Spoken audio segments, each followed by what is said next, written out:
Hello everyone, I'm Pragati Sureka, here to talk to you about various aspects of emotional well-being and sound mental health. One thing that we can all do is mitigate conflicts in our life, because while we cannot stop trouble from coming, we can actually catch it early and manage it creatively. So let's see 8 steps through which we can manage conflicts. Firstly, identify. Find trouble before it finds you. Early identification stops from tension brewing. I'll give you a very simple example. Have you seen little children in the playground? What do caregivers and parents do?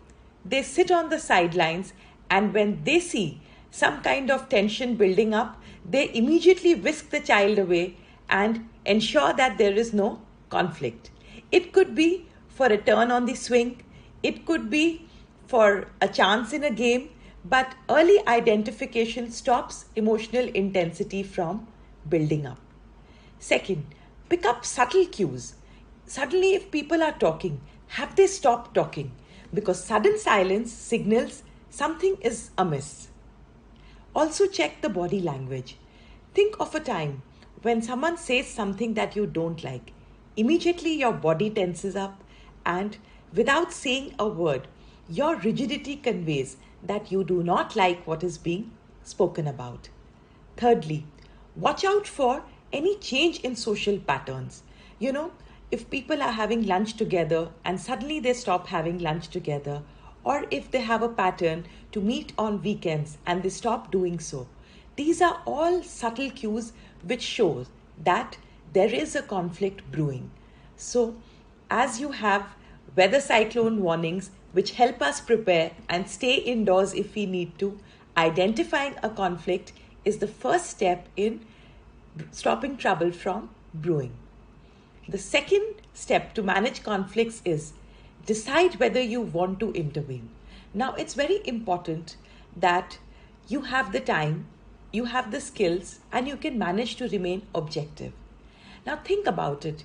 If you have a loved one in a conflict, you may not want to take sides, but perhaps your subjective involvement will not let you be objective about things. A simple way to see it is, when there is a surgery, doctors are advised not to operate on their kith and kin. Is it that their skills are in question? Is it that they don't have the time? No.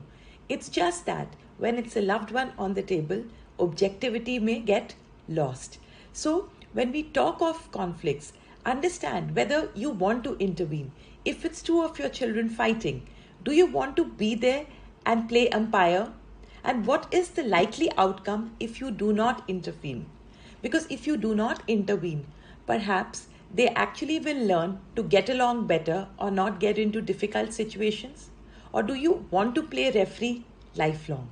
So, whenever we are in a situation, it's very, very important to decide what is the likely outcome if you are getting involved. A lot of times, we also have to self-introspect when it comes to intervention in a conflict situation. You may become biased. Let's say if it's a quarrel about a gender, you may have your own viewpoints which will stop you from being unbiased. So, decide whether you are the right person to intervene. Otherwise, you being there would be like adding fuel to fire. The third step to manage conflicts is identify the emotions, issues, and the people involved. How does each person see the issue in the conflict? Now, for example, if there are two people fighting, let's go back to children. I always like examples of children, whether in the work setting or in interpersonal relationships, because somewhere we are less defensive and we are able to see when a conflict is brewing. So bear with me if you feel that it is too childish. Trust me, there is a reason why I like to use children as examples. And that reason is we all have been little children to be who we are today as adults. So, how does each person view the conflict? A lot of times, as children, if you remember, if your mother sided up with your sibling, what did you feel? You perhaps felt ignored. You felt as though because you were the younger one, you had to give in. You felt sidelined. So it's very easy to forget that each person has a different way to view a conflict. So if you want to help someone resolve a conflict, what you really need to do is identify each one's emotions attached to the conflict. How is it that they feel?